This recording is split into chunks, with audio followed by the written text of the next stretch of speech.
I woke up at 7:08. The alarm didn't go off, but I always set it for 7:10, so I can wake up twice. The room felt wrong. Not silent in a peaceful way, but sterile, like a stage after the show. The blanket was tucked in neatly. I don't remember doing that. Actually, I don't remember going to bed at all. The last thing I recall, a cup of tea, Netflix, a thought, just a few more minutes. And then, nothing. Now it's morning, but not mine. I stood up. My feet touched the floor, and stopped. The rug was off-center. Just a bit, but I always nudge it straight with my foot at night. Now the edge was curled, like someone turned sharply on their heel. Maybe it was me. Maybe I slept badly. I walked to the kitchen. Fridge was closed, but the light inside was still warm, like someone just opened it. I took a sip of water and saw the mug in the sink, the one I definitely washed last night. Inside, a faint lip print. Not lipstick, just lips, as if someone had just taken a drink. I tried to shake it off, turned on the kettle, put on music, pretended it was nothing. But when I came back to the bedroom, the blanket was messy again, and under the pillow, something cold. A phone. Not mine. Black, no case, no reason to be there. I sat on the edge of the bed, hands trembling. I pressed the power button. The screen lit up. No passcode. Just one app, camera, and one video. Time-stamped. Last night. I pressed play. Shaky footage. Handheld. The camera's pointed at my bedroom. My bed. Me. I'm asleep.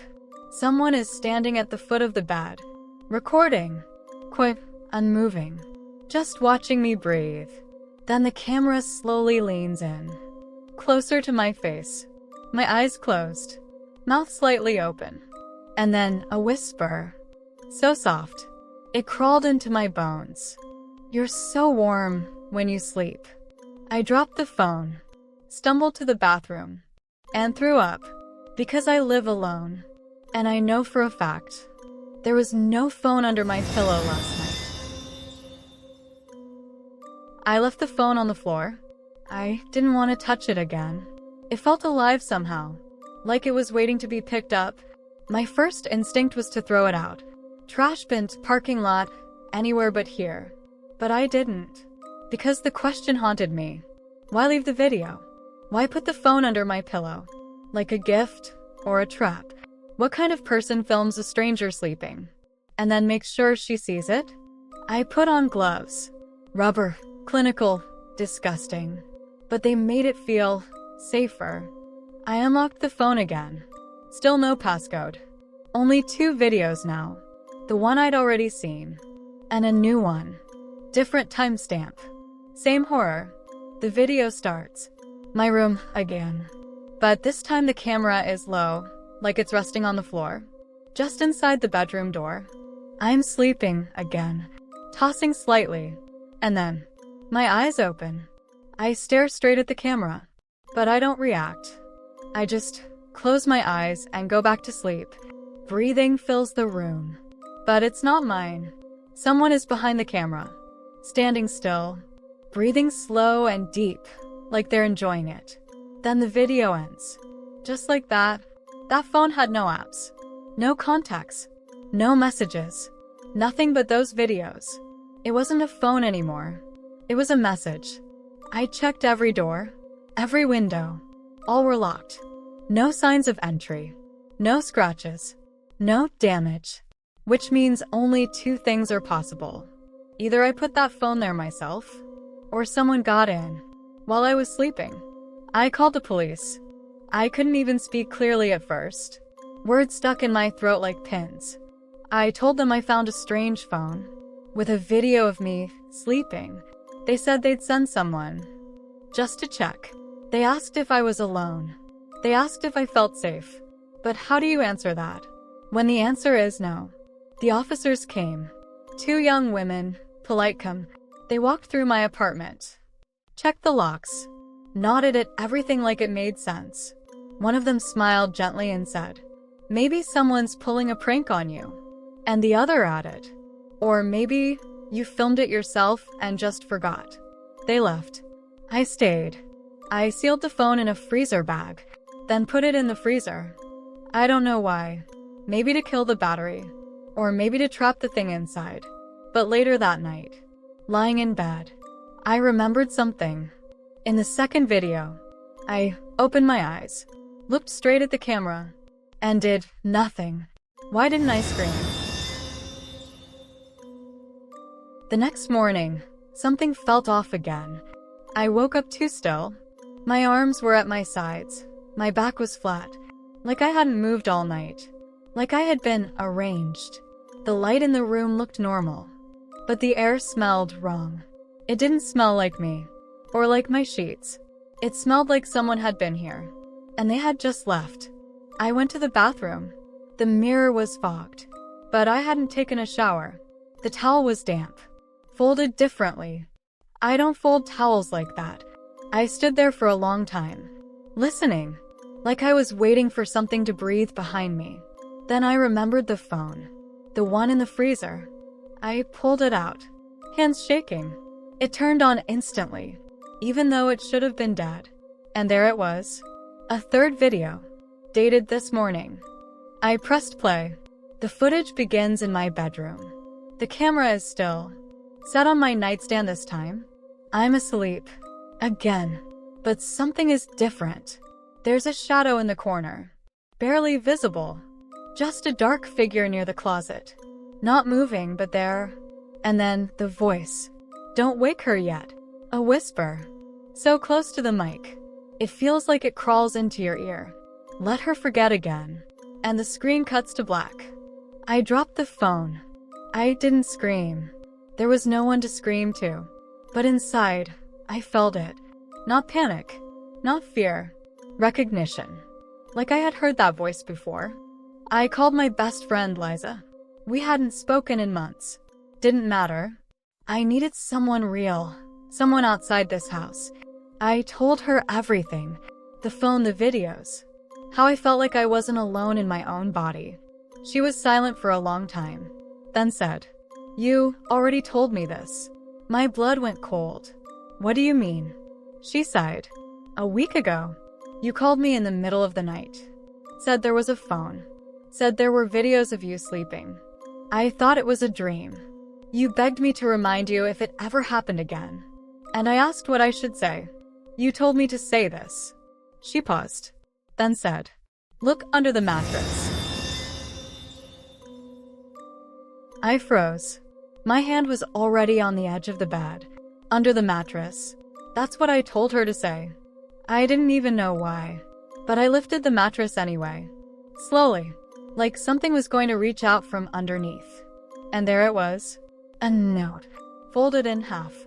Yellowed, a little damp. My handwriting. But I don't remember writing it. I opened it. If you're reading this, it means you forgot again. This is not the first time. He doesn't want you to remember. He wants you to sleep. Don't trust the voice. Don't trust yourself. Run. It was signed with my name. Just my name. And still, I didn't recognize the person who wrote it. I sat on the floor, holding the paper like it could burn me. My mouth was dry. My thoughts static. But one feeling cut through the noise. Déjà vu. Like I'd already sat here. Read this note. Felt this fear. And maybe I wrote it. But not as me. As the other me. The one I become when I sleep. I checked my security cameras. There are 2 in my apartment. One by the door. One in the hallway. They upload automatically to the cloud. But when I open the app, nothing. No files. No history. Just blank. As if nothing had ever been recorded. I hit recover deleted files. Only one file popped up, 3 seconds long. I opened it. The footage was grainy, but it was me, standing in the hallway, facing the camera. I walked slowly toward it, looked directly into the lens, and whispered, "You're not supposed to be awake." The clip ended. I stared at the screen, Fingers frozen. That was my face. My voice. But I don't remember saying it. And deep down, I knew something awful. That version of me on the screen. She wasn't talking to the camera. She was talking to me.